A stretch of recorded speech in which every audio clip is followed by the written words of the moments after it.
Programa Café com Maná. Diferente dos outros, mas igualzinho a você.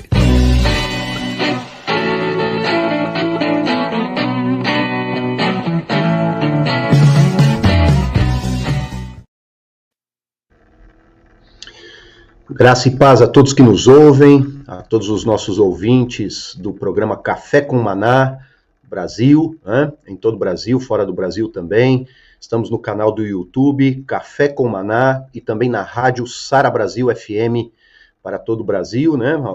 Através do canal do YouTube e nas localidades que a rádio, né, esse programa tem chegado. Que Deus abençoe a cada ouvinte, a cada um dos que, né, acompanham a gente a cada manhã, ou nos horários que o programa chega até você, nos horários que você pode ouvir através do canal do YouTube. Abraço aqui para o pessoal de São Paulo, Grande São Paulo, onde eu, né, tenho a igreja, onde faz parte, né, da igreja, tenho o privilégio de servir aqui na cidade de Jandira, os que nos ouvem aqui de Jandira, Cotia, Granja Viana, Itapevi, Amador Bueno, Carapicuíba, e toda essa região querida aqui de pessoas que acompanham a gente, que está conosco, também Santos, a igreja de Santos, um grande abraço, os pastores de Santos, aos irmãos ali, Zona Norte, pessoal de Guarulhos, né, pastor Kleber, abração, meu querido, Deus abençoe você poderosamente, sua família, a todos que nos ouvem, pessoal da Zona Norte também, que nos acompanha, um abraço a todos, chegou o Bispo Hugo. Bom dia, Bispo Hugo, graça e paz. Shalom, shalom, graça e paz, Deus abençoe, Robson, ouvintes, querido, pessoal do YouTube, os ouvintes espalhados pelo Brasil, pelo mundo, né? Hoje com a internet a gente está conectado com o mundo, né, Robson? Glória a Deus. Verdade. Isso é uma ferramenta maravilhosa, né? Como é importante essa ferramenta, ela acaba nos dando voz, né? Voz para alcançar tantas pessoas. E aí nós pedimos, né, aos que nos ouvem, que possa compartilhar, né, esse programa pelo YouTube, manda o link para as pessoas queridas, um assunto que, né, você entendeu que é pertinente, que é importante, pega, compartilha, fala, né, menciona também, é muito importante curtir, compartilhar e propagar, né, o trabalho. Nós temos feito com carinho, com amor, como uma missão. Então, vocês fazem parte da missão quando vocês compartilham também conosco, né? Compartilham o programa com outros, para que possa chegar até eles. Bom dia, Bispo João. Salve, Robson, Hugo. Aí estamos. Um grande abraço ao Denis, né? Aos nossos queridos ouvintes. Nesta quarta-feira abençoada. Aqui está um sol maravilhoso em Porto Alegre, um dia maravilhoso, bastante frio no início, mas vai esquentar no decorrer do tempo. Começou o dia com 5 graus, mas parece que vai chegar a 21 graus até as 3 da tarde. Ó, que mudança boa, hein? Vai ser uma variação de temperatura daquelas, né? Mas o dia está muito bonito, bem animador mesmo. Nós estamos aqui na igreja, né? A gente faz um período de oração aqui, buscando a Deus juntos. Bênção pura. Bispo Hugo, está contigo, né? O senhor hoje tem a primazia. Antes da gente entrar no tema, né? O João colocou no grupo ontem essa situação toda da vaza-toga, está sendo batizado dessa forma. Quer falar um pouco sobre isso, João? Achei impactante aquilo lá. Pois é, nós vamos ver os desdobramentos, né? Porque há uma tendência às organizações em geral, né? Qualquer tipo de instituição, né? A se proteger, né? A notícia é de que o ministro Alexandre de Moraes, e saiu na Folha de São Paulo, ele, antes de tomar as decisões em relação àquele inquérito lá das fake news e os inquéritos para reprimir eventuais desinformações que supostamente estariam sendo divulgadas durante as eleições de 2022, as eleições presidenciais passadas, ele mesmo encomendava um relatório já com uma decisão planejada, vamos dizer assim.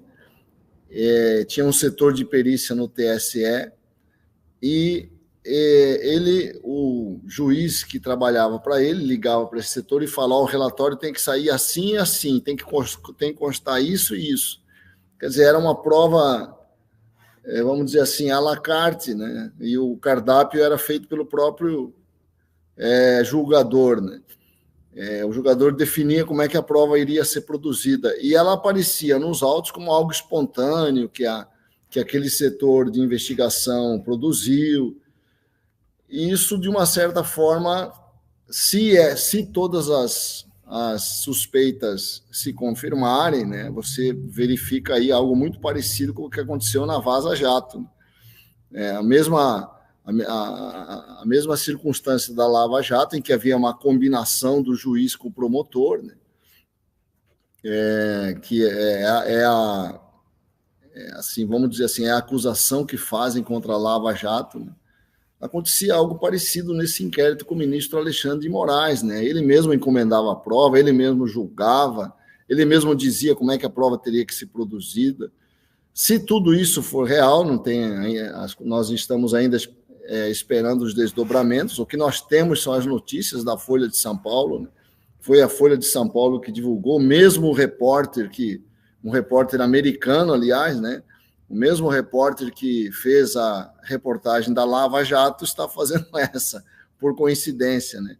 Parece assim, eu vi o Deltan falando que deve ter sido, não foi hacker, mas deve ter sido alguém de dentro que vazou essas informações, né? Eles chamam, né, nos Estados Unidos tem o nome de whistleblower, né? Aquele que sopra o apito, né? Alguém de dentro que sopra, né? Whistleblower é alguém que você não sabe quem é, mas que revela coisas erradas que estão acontecendo numa instituição, né? Vamos aguardar, né? Não sei se vocês viram as notícias, e também não sei se ficou claro aqui a explicação, né? Porque é algo meio complexo para as pessoas entenderem, né? Não, ficou claro. E eu ouvi as notícias e aí as manifestações na internet também já estão movimentando. Eu ouvi alguém comentando que hoje eles vão fazer uma movimentação para começar um processo de impeachment. 14 senadores, enfim. Vai mexer hoje com o cenário político, com certeza. Isso não tem dúvida. Isso aí eles vão, né? E vamos ver o desdobramento disso, né? A gente já fica com aquela sensação que eu acho que está bem exacerbada na Venezuela, né? De que, apesar da denúncia, e é estranha essa denúncia, né? Parece que o juiz lá está caindo, não está tendo a mesma proteção que tinha da própria mídia, né? Que a mídia tinha Achei estranho agora a Folha de São Paulo e as demais mídias, parece que tem mais antagonistas também, várias mídias denunciando, né? A gente fica acreditando que alguma coisa acima aí está sendo mexida, né? A impressão que a gente tem, né? Por que vem isso à luz, da maneira que vem? Claro que tem esse repórter americano, mas tem muita coisa que é divulgada do Brasil lá fora que aqui dentro não entra, né? Que a mídia não comenta, né? E lá fora é comentado. Agora, se isso vai trazer um efeito, né? A gente não sabe, né? Não sabe. O Nicolas Ferreira, ele pronunciou ontem no parlamento, né, na Câmara Federal, e ele se pronunciou, ele falou assim: eu acho que isso tudo vai acabar em pizza de novo, né? Porque a gente vive num sistema hoje de muita impunidade, a sensação que a gente tem, né? É isso que ele disse, né? Que o Nicolas Ferreira disse. Vamos ver como é. Tudo depende. Eu acho que tudo depende de como vai reagir o próprio Supremo Tribunal Federal. Se houver aquela reação clássica, né, de que não tem problema nenhum, que está tudo certo, acho difícil realmente, porque o Supremo tem muito poder, né? Agora, tem também o seguinte problema, né? O Glenn Greenwald, né, que é o nome do repórter, né, americano que fez essa reportagem, Glenn Greenwald. O que ele disse na reportagem é que ele está colocando apenas um aperitivo, né? Nós não sabemos se tem coisas muito mais graves aí. Conforme for vazando, e se houver coisas mais graves ainda, a coisa pode, aí sim pode realmente... Foi assim que ele agiu naquelas notícias que ele vazou sobre a Lava Jato, né? Ele foi soltando aos poucos, e aquilo que ia aparecendo ia complicando mais e mais a operação, né? Porque dava um sinal de que as provas eram combinadas e que o alvo era Lula, né? Que houve um foco ali inadequado em relação ao Lula, embora o Lula... nada foi negado em relação às provas em si, né? As provas eram aquelas mesmas, os fatos eram aqueles mesmos, mas eles não poderiam ter agido, né, daquela forma combinada, vamos dizer assim, ficou muito ruim, né? Embora isso seja, como nós estamos vendo nesse próprio caso agora do Supremo, que não é tão incomum assim, né? Nesse caso, o ministro, né, mandava preparar a prova para ele poder julgar do jeito que ele queria julgar. Isso gente, é de uma gravidade isso aí, se confirmar tudo isso, mas ao mesmo tempo vai haver toda uma movimentação de autoproteção, né, que nós vamos perceber, não sei se vai dar certo. Eu acho que o ponto de equilíbrio é o Senado, né? O Senado é que agora teria que se pronunciar de fato, né? Mas é aí que tá. Nós não vimos isso até aqui, né? O Senado, não me lembro de ter jamais feito qualquer movimento, né? Mas não havia um fato dessa natureza, né? Não havia um fato isso. dessa natureza. Esse fato tem uma... Eu acho difícil também, porque o Senado é muito medroso, né? E além disso, tem a questão institucional, né? Ninguém quer jogar o país numa situação... Se eles puderem evitar, eles vão evitar, né? Agora, às vezes fica inevitável, né? Dependendo da natureza do escândalo e da prova, né? Como é uma questão muito técnica isso, né? A população não vai entender com clareza, né? As pessoas mais simples não vão entender, né? É uma questão muito...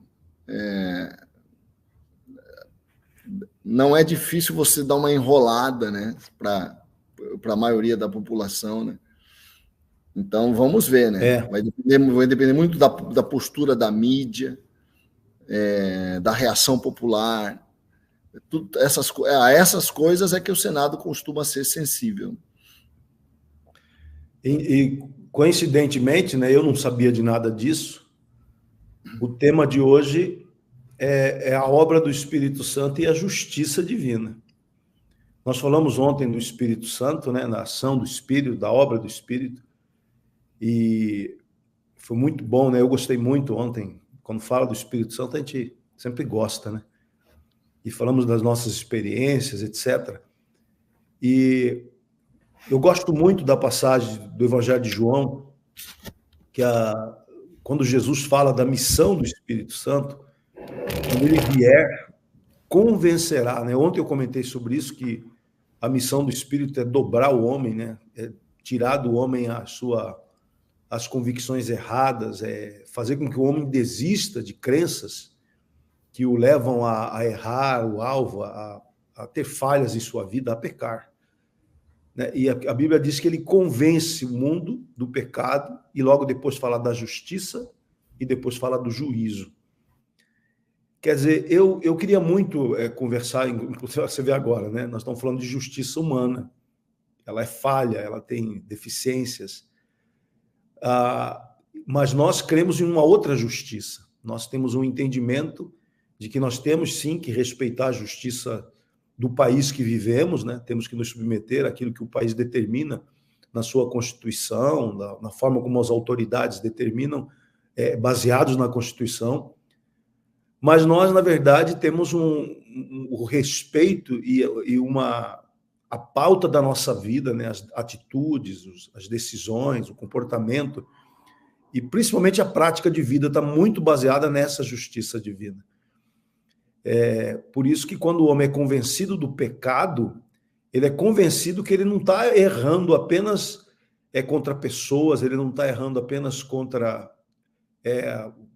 o Estado, mas ele está errando contra o próprio Deus, né? Contra a justiça divina. Isso é que gera algo diferente dentro do homem. Como é que você vê isso, Robson? Justiça, né? Aí me vem aquela imagem da justiça, aquela mulher, a estátua, né?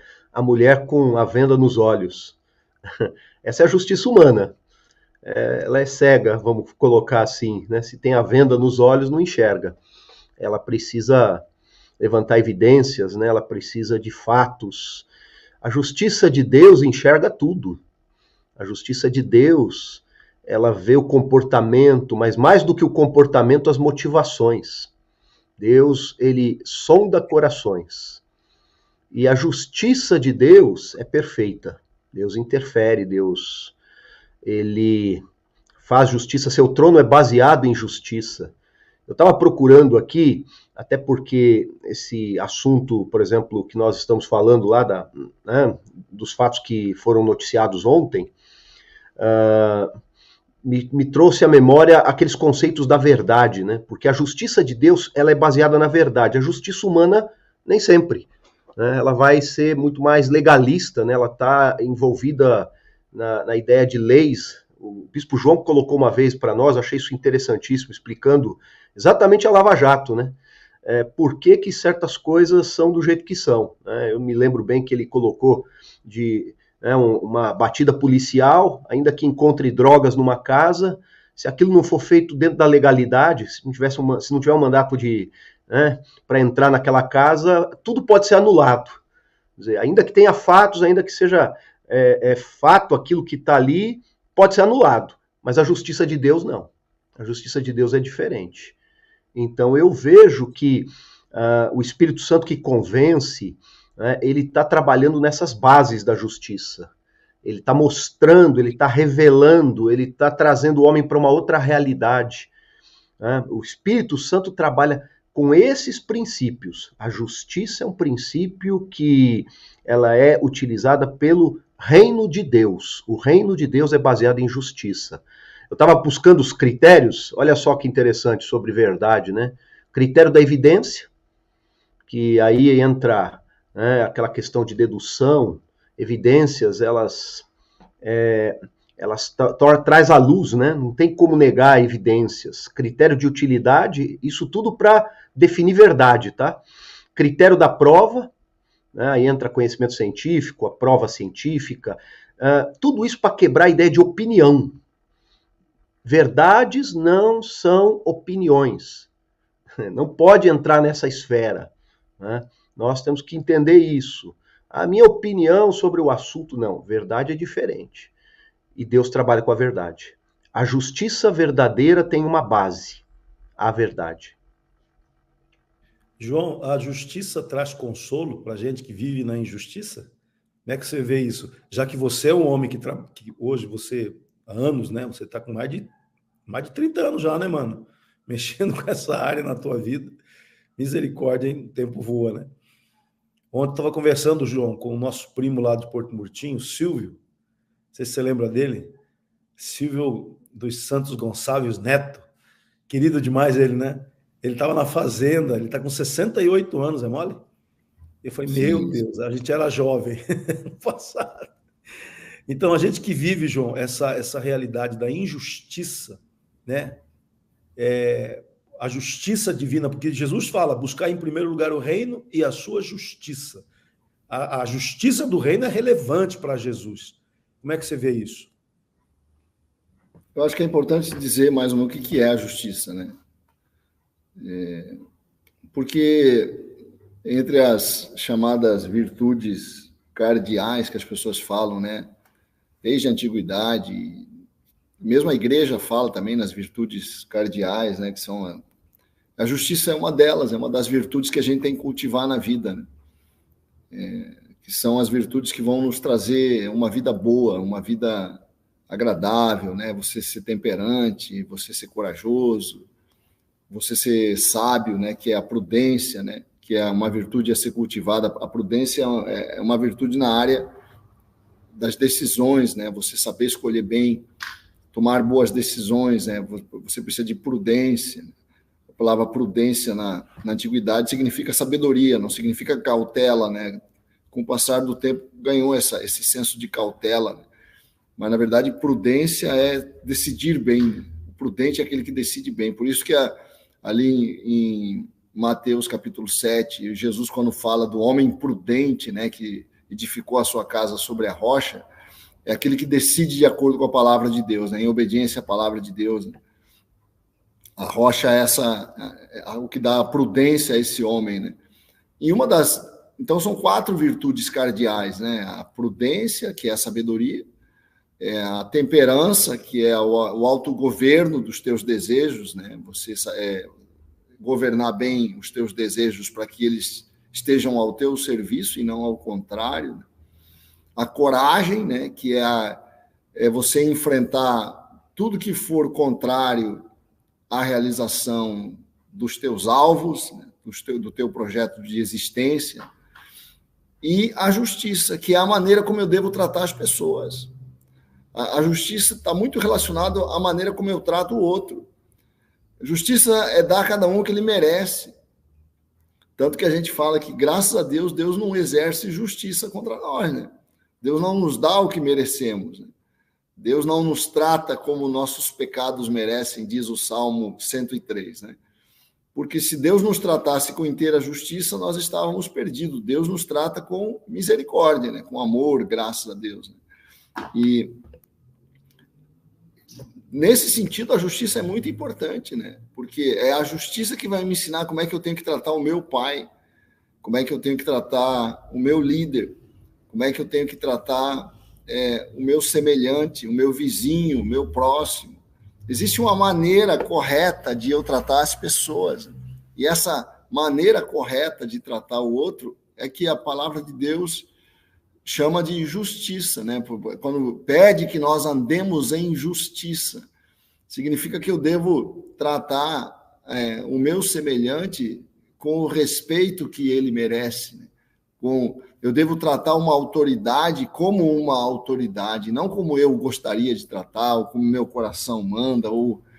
Nós vemos muito essa falta de noção de justiça hoje. As pessoas perderam essa noção de que eu devo dar à pessoa o tratamento que ela merece.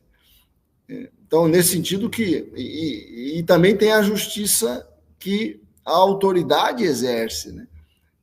A autoridade também tem um dever de justiça, especialmente aquele que julga, né? O julgador deve julgar de acordo com a justiça, dando aos, vamos dizer assim, jurisdicionados, né, um julgamento justo, de acordo com o correto, de acordo com a verdade, né? O Senhor Jesus, o crente tem muito essa coisa de não julgar, né? Mas Jesus manda julgar. Mesmo Jesus que diz para não julgar, diz que nós devemos julgar. Lá no Evangelho de João, ele fala: julguem não segundo a aparência, mas conforme a reta justiça, né? A reta justiça. Nós devemos julgar. É ordem que é impossível não julgar para saber se uma pessoa... Como é que eu vou saber se o sujeito é um falso profeta ou se é um verdadeiro profeta, se eu não julgar? A ideia de discernir, né? Julgar no sentido de discernir, né? Julgar é sempre discernir, né? Eu preciso discernir para julgar, né? Para fazer uma avaliação, né? Eu discerno o que está acontecendo para avaliar corretamente. Julgar é avaliar, né? É impossível viver sem avaliar. Então, há uma compreensão errada no meio cristão, que acha que ele não pode julgar nada, ele fica naquela coisa meio paranoica, né, com relação a julgamento. Mas você deve julgar, só não pode julgar de acordo com a aparência. Não pode julgar com arrogância, não pode julgar com desprezo ao outro, né? Acho que é isso. Quando você e o Robson colocam tudo isso, a gente pondera... a justiça nos leva a um equilíbrio, nos leva a isso que você falou, respeito ao próximo. E a justiça vai desencadear o que é a seguinte, convencimento do Espírito, que ele convence do pecado, quer dizer, aponta os erros, nos convence de que estamos errando, que estamos ferindo a justiça, por isso nos convence que há uma justiça maior que a justiça humana e porque toda justiça, todo julgamento vai provocar um juízo, né? Que é, vamos dizer assim, a conclusão. Agora, quando João fala, né, sobre que Deus não nos trata segundo nossos pecados, há um outro trecho da Bíblia que diz que a misericórdia triunfa sobre o juízo, porque vamos dizer assim, a consequência de quem julga é emitir, né, ou liberar um juízo. Logo, esse tripé, pecado, justiça e juízo, é uma compreensão importantíssima na vida humana. Como é que você vê isso, Robson? Voltamos às questões espirituais, né? Pecado, justiça, juízo. Como é importante as questões espirituais. Eu ouvi uma coisa do Bispo Renato no Centro de Obras, eu achei interessante, né? Ele falou assim para mim, né, que ele está lutando ali na igreja para resgatar as questões espirituais. E aquilo ficou na minha mente, resgatar as questões espirituais, a importância de resgatar as questões espirituais. Essa é a base, né, do que cremos, né, porque Jesus morreu por nós, na cruz do Calvário, derramou seu sangue para nos remir dos pecados. O negócio de pecado é uma coisa muito séria, nos afasta de Deus. O juízo está muito ligado a não compreender a questão do pecado e levar o pecado como se fosse natural, comum, uma vida comum, né? Faz parte da humanidade. Isso aqui não é verdade. Aí entra a verdade, né? A gente precisa lembrar da verdade que liberta. A verdade que liberta, ela afirma que nós temos que lidar com o pecado como pecado. Né? Precisamos arrepender, deixar o pecado, confessar pecados e ter temor, né? Acho que a questão do pecado, ela precisa imprimir em nós um temor, e aí vem, né, uma postura ligada a esse temor. E o juízo é para aqueles que não lidam dessa maneira. E a justiça de Deus entra exatamente aí, né? O juízo é uma das manifestações da justiça de Deus, para aqueles que desprezam isso. A porta ainda continua aberta, né, para o pecador. A porta continua, ela é estreita, é verdade, Jesus é a porta, né? Mas ela continua aberta para todo aquele que nele crê. Então, escapar do juízo, né, lidar com o pecado, também faz parte da justiça de Deus, que foi enviar Jesus Cristo como a solução, o único caminho que nos leva a Deus. João, quando você tem a questão da ira, né? A questão da ira de Deus, né? Nós não podemos esquecer que existe a ira de Deus. E as pessoas, nós temos falado muito pouco sobre a ira de Deus, né? Mas a ira de Deus é uma realidade. A ira de Deus caiu sobre Jesus na cruz.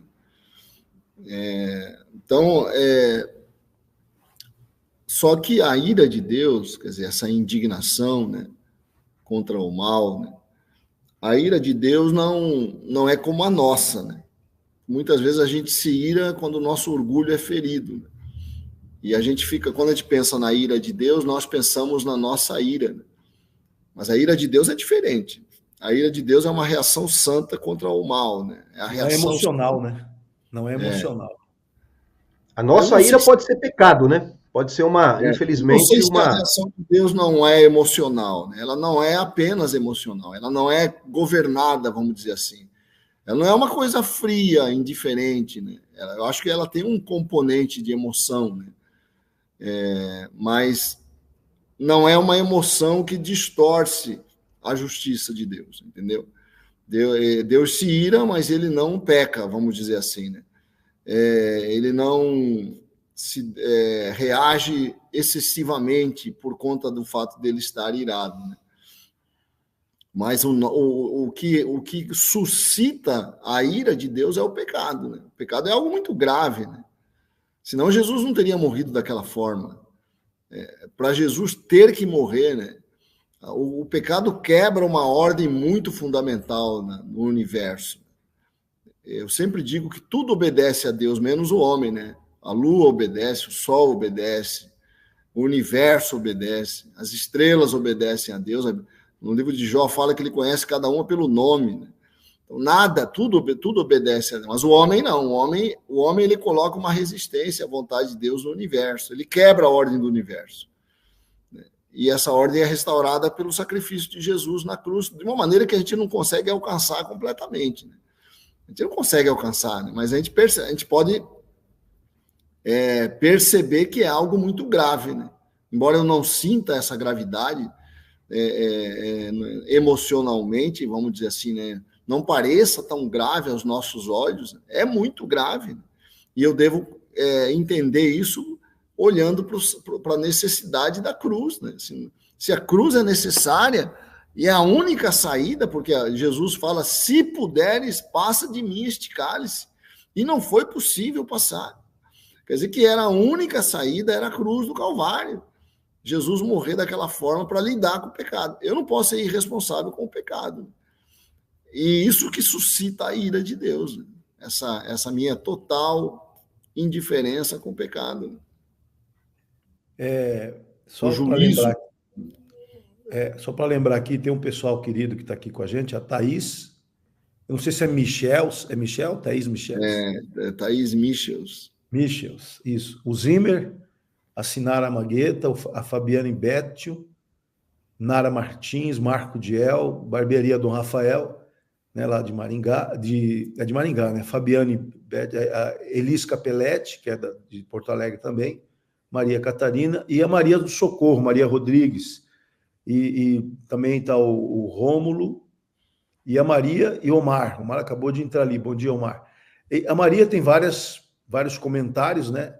Ela sempre põe comentário. A justiça é uma das características de Deus, ele se alegra com o justo e abomina a injustiça. Por isso, quando a gente falando de juízo, voltando aqui, que eu acho um tema fundamental, já que o Espírito Santo tem como missão nos convencer do juízo, então o juízo é uma realidade futura, inevitável para a humanidade, que segundo o livro de Apocalipse vai acontecer em um momento do futuro. O juízo não aconteceu ainda, a não ser para Satanás, né? Porque Jesus diz, aí vem o príncipe deste mundo e ele já está julgado. Então ele já foi julgado. E para ele já tem juízo definido, já tem, como é que fala, João? A sentença, como é que fala quando a sentença já está promulgada? Já transitou em julgado. Satanás, a sentença dele já transitou em julgado, não tem recurso mais, né? E esses dias, muito tempo atrás, uma pessoa me perguntou, mas a gente não pode interceder por Satanás, não? Para ele ser... Alguém me perguntou lá no passado isso. Porque realmente, né? Já que o evangelho é o evangelho da misericórdia, a pessoa pensa que isso também cabe a Satanás. Mas voltando aqui para juízo. A Bíblia fala de 2 tipos de julgamento, né? João capítulo 3 fala que aquele que crê em Jesus não entra em juízo. Não é mesmo? João 3, 17 ali. Condenação, né? Não tem condenação. Agora, mas o crente tem o tribunal de Cristo, Robson. Tem. Qual a diferença entre tribunal de Cristo, de 2 Coríntios 5, e qual é a diferença do juízo final, que está lá em Apocalipse? Eu entendo que o tribunal de Cristo, para o crente, e ele é para o crente, para aquele que creu em Cristo, é para galardão. É aquela parábola dos talentos, né? Foste fiel no pouco, sobre o muito te colocarei. Então, a das Minas acho que é até melhor, né? Porque a das Minas fala assim, né? Foste fiel, como é que é lá? Foste fiel no pouco, sobre o muito te colocarei. Reina sobre 10 cidades. Então, é galardão. Ele vai receber um galardão. E os galardões, pelo que a gente percebe pela parábola, serão diferentes mesmo. Para quem trabalhou mais, quem se dedicou mais, ele vai ter vai ter uma recompensa diferenciada, vamos colocar assim. A palavra galardão é recompensa, né? Um vai reinar sobre 10 cidades, outro vai reinar sobre 5 cidades, e assim por diante. Então, o tribunal de Cristo, pelo que eu entendo, é para galardão. Agora, o outro tribunal, que é o tribunal do trono branco, né? Ali a questão do juízo eterno mesmo, ali não, ali é definição mesmo, né? Que vai separar bodes de ovelhas, enfim, né? Dando o destino eterno para cada um. Agora, colocou também uma coisa, bispo, o senhor colocou, está no futuro, né? De fato está no futuro, Mas eu me lembro daquele versículo também que diz assim: ao homem é dado morrer uma só vez, e depois disso vem o juízo.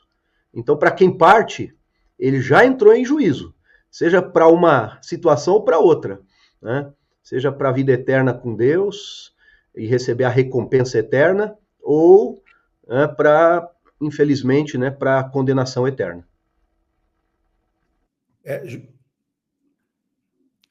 Tá cortado o teu som, João.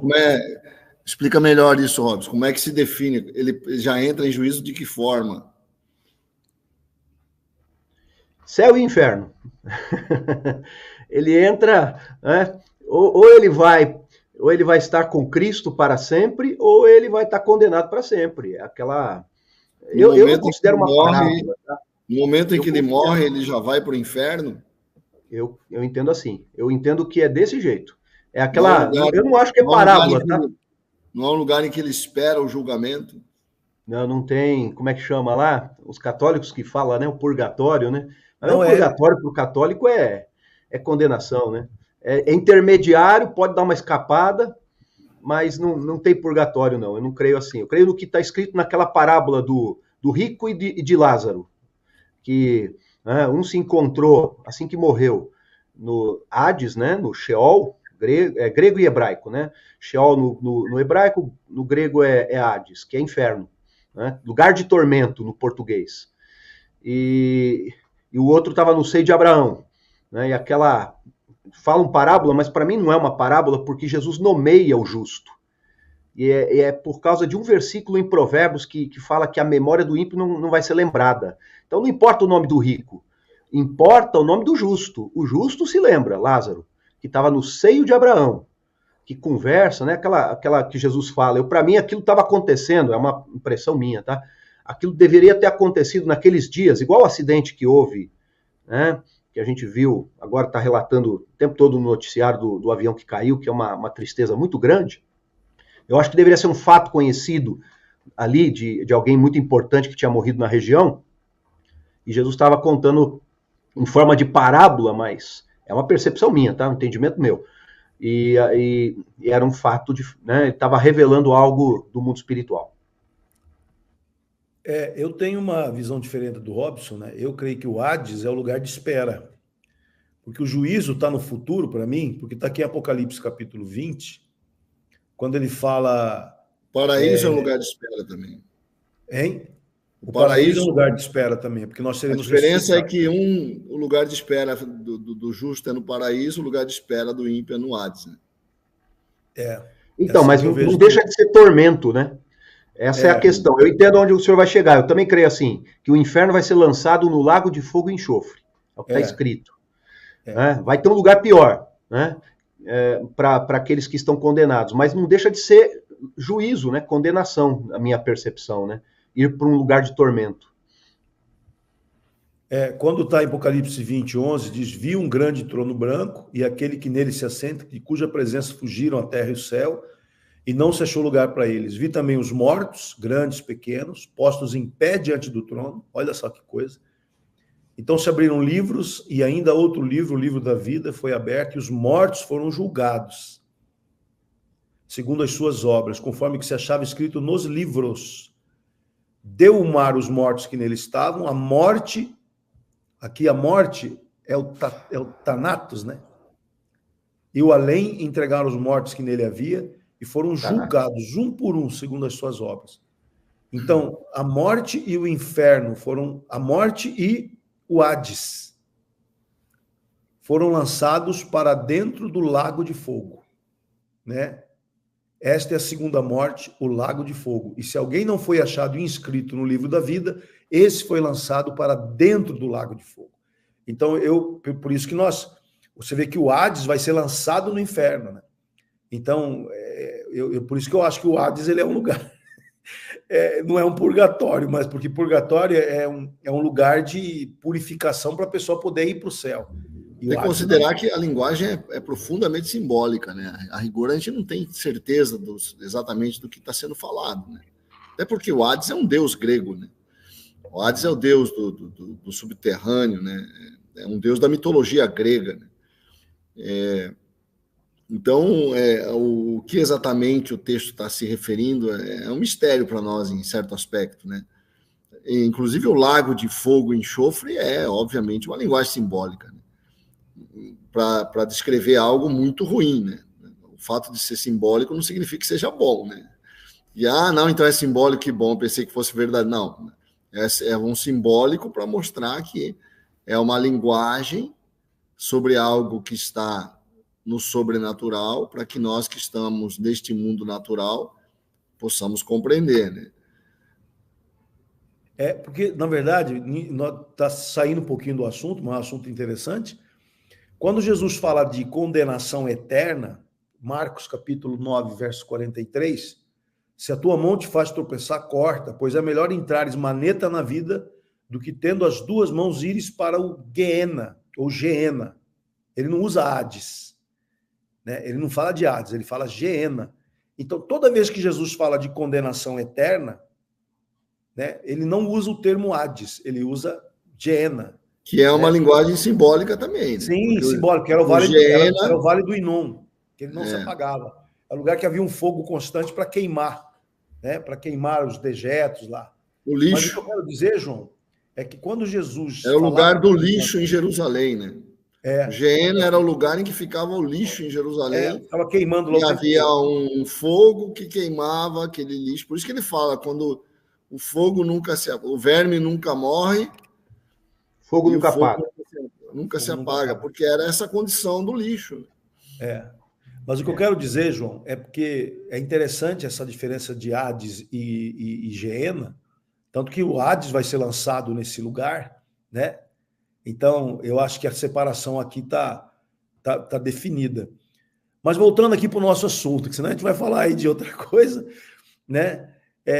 O Robson falou do tribunal de Cristo e o juízo final, que nós lemos aqui em Apocalipse, que todos aqueles que não foram achados no livro da vida. Logo, a justiça divina, aí eu acho que entra o Dr. João Eliofar para falar para a gente, né?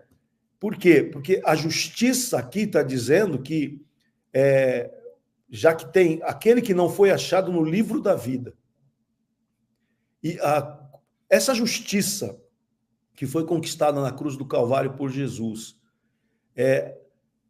absolve a pessoa para uma vida errante, uma vida de pecado, ou não, João? Como é que a pessoa deve entender isso? Já que meu nome já está escrito no livro da vida, então eu posso ter a vida que eu quiser. Tem essa interpretação do Evangelho, mas como é que você vê a interpretação correta? Nós temos o nosso no livro da vida, ele pode ser tirado do livro da vida? Como é que você vê isso? Quem é bom para explicar isso é o Robson, né? Que tem raízes presbiterianas, né?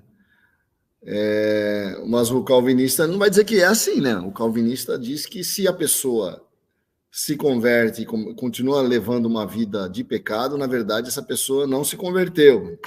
Essa é a teoria calvinista, né? Porque se ela tivesse se convertido, ela não teria esse tipo de comportamento. Mas o que é certo, né? Eu acho muito difícil essa teoria de uma vez salvo, sempre salvo, né? Mas viu, João? Jesus fala, de maneira nenhuma riscarei o seu nome do livro da vida. Riscarei. Está lá em Apocalipse. Não, mas aquele que pecar contra mim, eu tirarei do meu livro.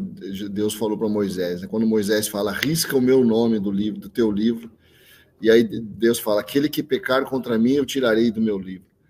Então depende, né? Eu acredito que quando Jesus fala de modo nenhum riscarei, é porque ele está falando das suas ovelhas, né? E não daqueles que traem, né? Eu acho que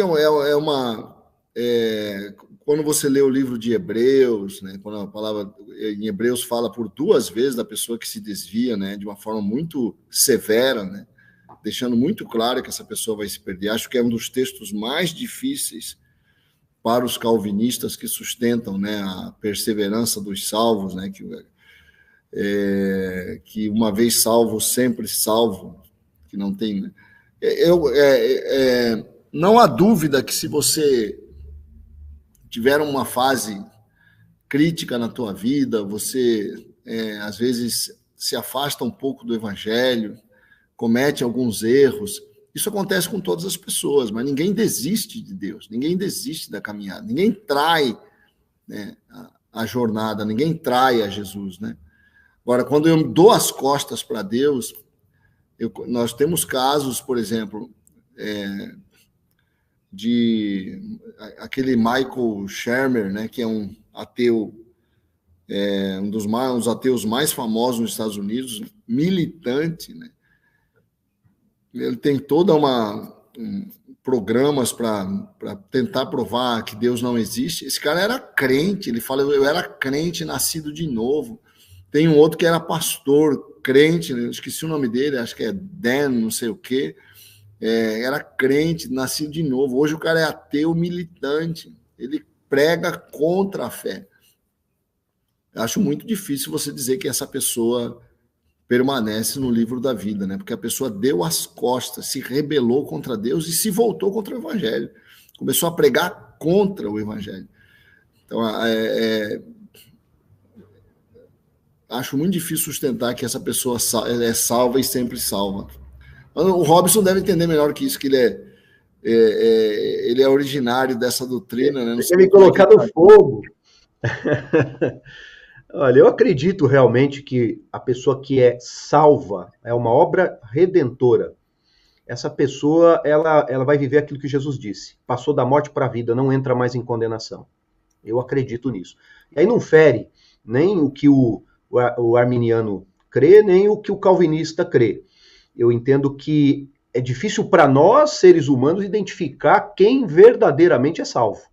No nosso meio cresce muito joio, que tem muito do que é nosso, né? Valores, ele acredita nos nossos valores, ele gosta das nossas canções, ele gosta de participar, de ajudar, mas não foi salvo, não foi uma obra transformadora, não nasceu de novo.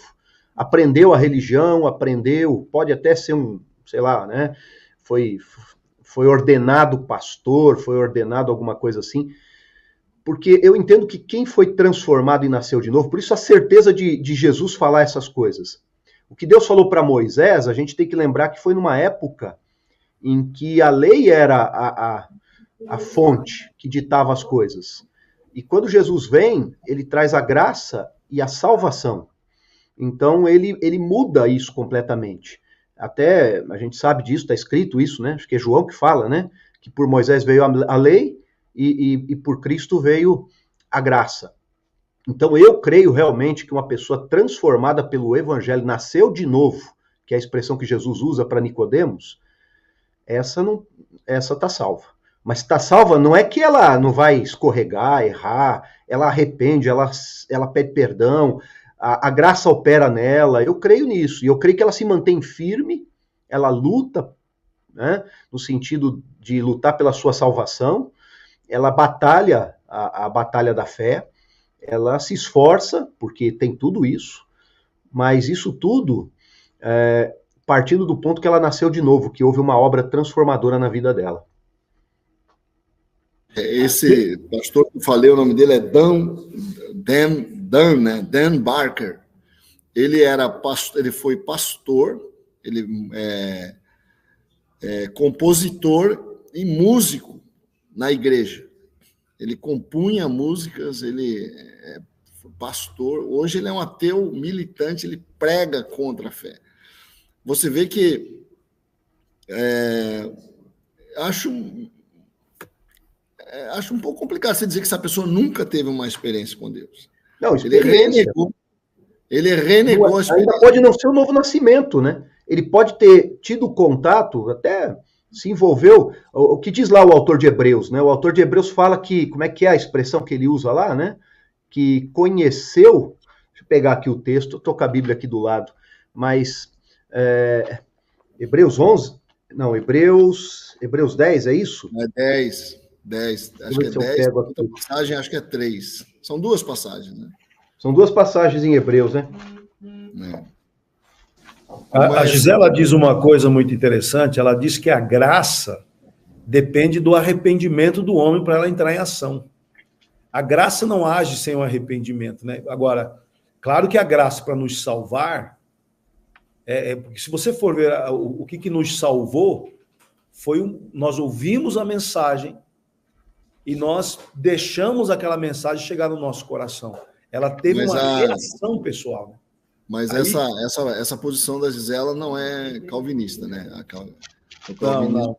A graça é que leva ao arrependimento. Essa é a posição clássica do cristianismo. O texto aqui é Hebreus 6, tá? É impossível que os que já uma vez foram iluminados e provaram o dom celestial e se fizeram participantes do Espírito Santo e provaram a boa palavra de Deus e os poderes do mundo vindouro e depois caíram, seja outra vez renovados para o arrependimento, porque de novo estão crucificando para si mesmos o Filho de Deus e o expondo ao vitupério.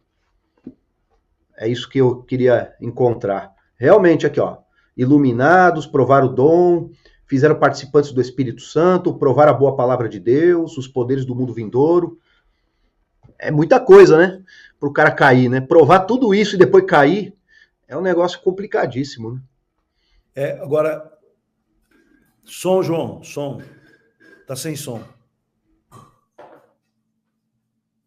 Continua sem som. Hebreus 10 fala assim, ó, porque se pecarmos voluntariamente, depois de termos recebido o conhecimento da verdade, já não resta mais sacrifício pelos pecados, mas uma certa expectação horrível de juízo e ardor de fogo que há de devorar os adversários. Quebrantando alguém a lei de Moisés, morre sem misericórdia, só pela palavra de 2 ou 3 testemunhas. Quanto maior castigo cuidais vós, será julgado merecedor aquele que pisar o Filho de Deus e tiver por profano o sangue da aliança com que foi santificado e fizer agravo ao Espírito da graça. Quer dizer, a pessoa tinha sido santificada. É muito difícil. Esses textos tornam muito difícil essa teoria de que o cara não nasceu de novo, que o cara não se converteu, que, sabe? É muito, muito, muito, muito difícil. É interessante, né? Nós estamos aí agora nos últimos 3 minutos. Considerações finais, Robson. O importante é nós entendermos a graça fornecida em Jesus Cristo. A justiça do céu, ela é satisfeita com o sacrifício do Calvário. Eu creio que isso que é nosso triunfo, é a nossa glória, né? Que a gente possa terminar o programa exaltando essa justiça do Calvário que nos salvou e nos resgatou e nos livra do juízo vindouro, né? Glória a Deus. Concordo. Por isso.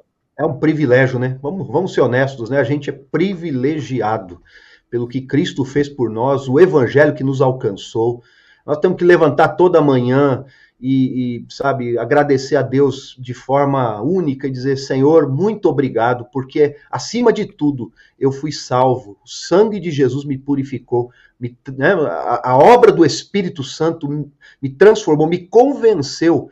Os intelectuais nem sempre, né, agem como quem está convencido, né? O mundo, a intelectualidade do mundo é muito diferente desse conhecimento da graça.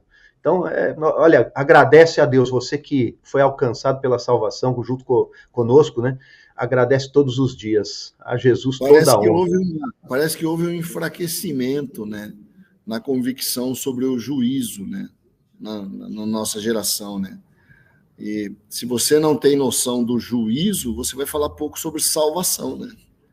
Porque a salvação é a salvação do juízo de Deus. Nós somos salvos do juízo. E não é a obra mais importante, né? Porque assim, eu vejo as igrejas às vezes preocupadas com o bem-estar do membro, né? Que é bom também, é importante. Mas nada se compara com a salvação, né? Absolutamente nada. A eternidade, né? Valorizar a eternidade. Eu acho que o evangelho vem para nos dar uma noção de eternidade. Porque é na eternidade que o juízo acontece. Então, todos vamos, né, ter que prestar conta daquilo que fizemos com o corpo. Isso os crentes, no tribunal de Cristo, 2 Coríntios 5. Mas o juízo somente para aqueles que não terão seu nome escrito no livro da vida. Corre aí, aceita Jesus como Senhor e Salvador, aceita a justiça divina e seja poupado do juízo, né? E entre para aqueles que irão para o tribunal de Cristo. É um lugar muito melhor. né? Então é isso que eu quero só deixar no programa de hoje. Que Deus abençoe nossos ouvintes, né? Considerações finais, João e Robson. Célula hoje, né? Não se esqueça de estar na sua célula. Hoje é dia de célula na nossa terra. Hoje é quarta-feira, eu tenho célula aqui em casa, né? Então, Deus abençoe aos nossos ouvintes, né?